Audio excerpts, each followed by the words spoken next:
Lah iki ngeten ya Mas, jenengan wau kan tangklet ataupun tanya masalah dajjal. Dajjal itu apa toh Pak? Nah, itu. Dajjal itu kalau menurut arti ya di kitab yang pada umumnya itu adalah fisiknya diterangkan satu, yaitu bermata satu gitu kan. Yang kedua adalah rambutnya itu keriting, dia seorang laki-laki yang berkulit merah kehitaman. Itu kalau menurut pandangan saya Mas, versi saya itu adalah hanyalah sebuah gambaran fisik yang pada hakikatnya itu kalau dihakikatkan bahwa satu yang dimaksud dengan bermata satu itu adalah manusia itu sendiri ya, yang sudah tidak bisa membedakan antara yang baik dan yang buruk. Nah itu Mas, mata satu ya. Jadi di situ konteksnya bahwa manusia itu pengen mempunyai sesuatu yang berlebih, cuman apa ditabrak Mas. Jadi butuh gaco nabrak tanpa berpikir ataupun tanpa memandang ini jelek apa buruk, ini melanggar aturan apa tidak dari norma-norma kemanusiaan. Nah seperti itu Mas, itulah yang dimaksud kalau menurut versi saya ya, yang dimaksud dengan bermata satu. Nah, terus yang kedua adalah rambutnya keriting ataupun keribu. Itu gimana? Itu fisiknya seperti itu, cuman kalau pada hakikatnya rambut keriting atau keribu itu rambut kan berada di kepala, itu identik dengan apa? Daya pola pikir Mas. Jadi yang dinamakan dajjal itu adalah seseorang itu sendiri yang di dalam pola pikirnya itu kasarannya banyak versi untuk apa? Untuk memanipulasi, ngenggak-ngenggok keadaan ya. Supaya apa? Aku ben entok lah seperti itu. Aku biar dapat banyak, maka dia mempunyai trik. Nah cerdasnya gak main itu Mas, cerdas, bahkan mengumpulkan ayat-ayat yang ada di dalam kitab mayoritas ini pintar, karena memang cerdas ya. Cuman ya itu Mas, kembali lagi matanya cuma satu, dia ngawur. Nah, yang penting aku entuk, sebenarnya aku warak, perkara yang lain buyar. Nah gitu loh Mas, itulah salah satu kalau versi saya. Terus lagi Mas, itu identik dengan apa? Tubuhnya yang warna merah kehitaman. Nah, itu sebenarnya cuman kalau menurut saya simbolik. Jadi memang kita membaca apapun itu memang harus ditelaah betul-betul. Apa sih artinya itu? Sampai ngerti bunglon enggak Mas? Bunglon itu kan. Nah, bunglon itu kan kalau dia itu enggak di tempat hijau, warnanya kan juga warna merah kecoklatan plus hitam kan. Nah, ya itulah manusia ya. Jadi yang namanya dajjal, praktek dajjal itu dia bisa berubah bentuk, berubah warna dimanapun tempat. Nah itu Mas, cedak kiai ya macam kiai ya, cedak pemimpin seolah-olah kok iya jadi pemimpin. Nah, jadi orang hebat. Nah gitu, karena memang pintar, kecerdasannya luar biasa. Nah itu loh Mas, bunglon sampai ngerti dewe kok piye sih bunglon itu. Lah itu loh Mas, itu garis besarnya di situ. Dan kenapa sih identik bahwa dajjal itu di situ disebutkan sesosok laki-laki. Nah, laki-laki itu kan pada hakikatnya itu apa Mas? Pemimpin, ya toh? Laki-laki itu pada akhirnya adalah pemimpin. Jadi dajjal itu adalah apa ya, istilahnya itu memang bisa dikategorikan seorang pemimpin ya, bisa dikategorikan bahwa diri ya, manusia itu sendiri ya, kalau sudah ibaratnya nggak kontrol, nggak sadar akan Tuhannya, dia adalah dipimpin oleh praktek-praktek dajjal ya. Jadi garis besarnya adalah, kalau versi saya pribadi ini Mas, karena sudut pandang itu kan macam-macam dan beda-beda ya.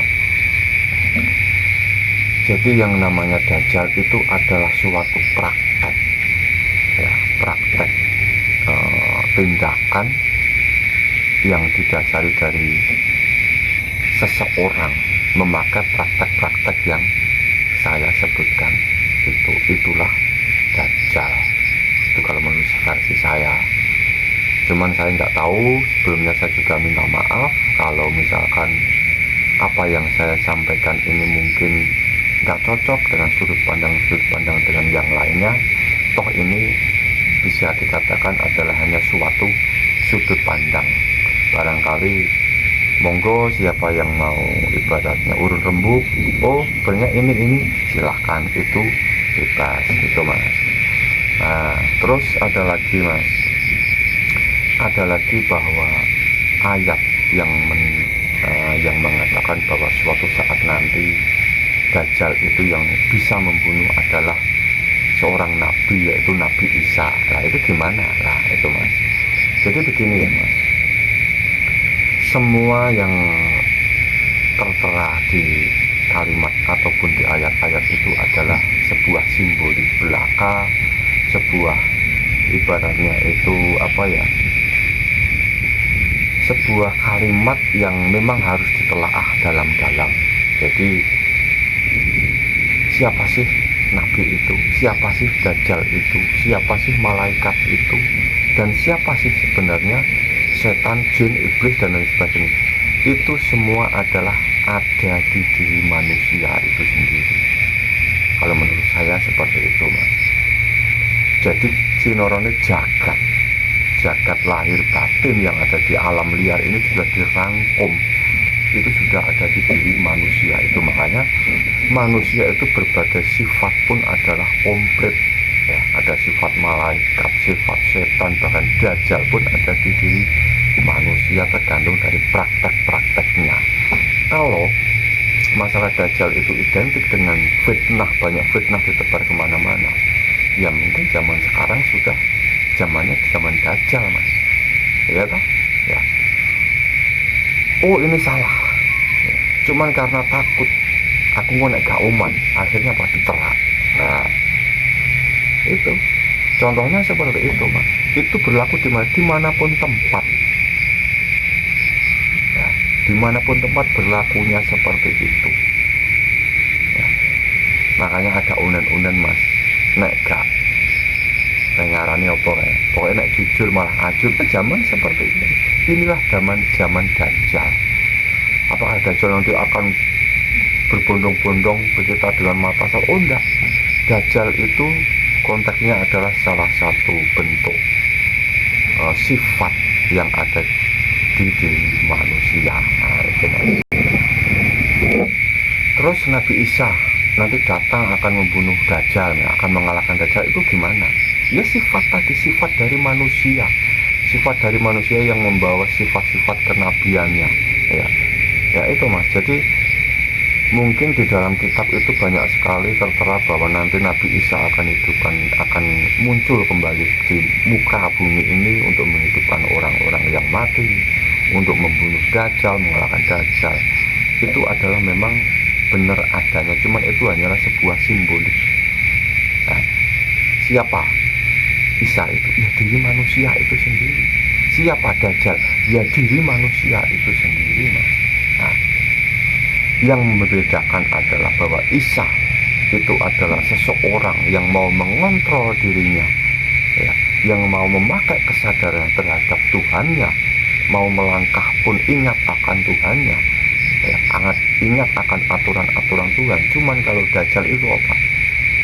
Gak gagas, yang penting aku entuk, yang penting wetengku mlinduk, yang penting aku entuk oke, perkara yang lain masa bodoh ya. Akhirnya apa yang terjadi saat ini kan? Banyak sekali manipulasi, banyak sekali fitnahan ya. Banyak sekali yang benar malah justru disingkirkan ya. Terjadilah sistem ya, sistem yang apa? Di situ terjadi lingkaran setan yang tidak ada putusnya Saya yakin orang-orang penganut spiritual menghadapi zaman sekarang ini pasti akan bingung, kok gini ya. Nah, pasti seperti itu mas. Itulah contohnya. Itu ya mas ya.